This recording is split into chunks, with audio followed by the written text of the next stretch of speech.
ঠিক সেটাই হলো। ওই জমিদার কিছু গ্রামবাসীকে নিয়ে ওই ক্ষেতে পৌঁছে গেল।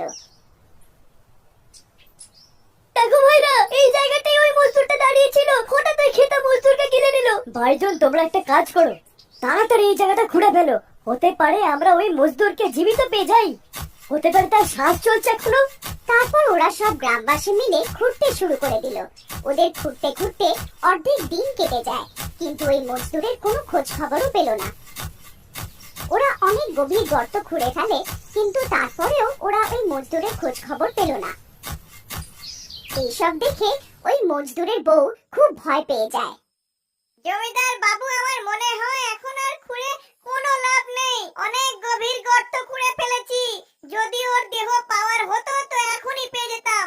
সুরেশ দাদা, এরকম কথা বলবেন না, হতে পারে উনি এখনো বেঁচে আছেন, আর একটু খুঁড়ে দেখুন না।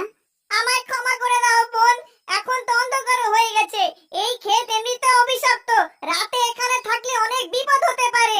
আমার মনে হয় আমাদের নিজেদের ঘরে যাওয়া উচিত, এবার এই ক্ষেত আমাদের না গিলে নেয়। এইটুকু বলে ওরা সব গ্রামবাসী ওখান থেকে চলে যায়।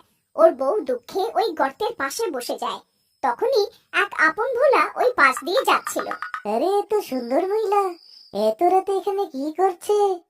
সুমনকে একা পেয়ে ও ওর সাথে কথা বলার জন্য ওর পাশে গেল।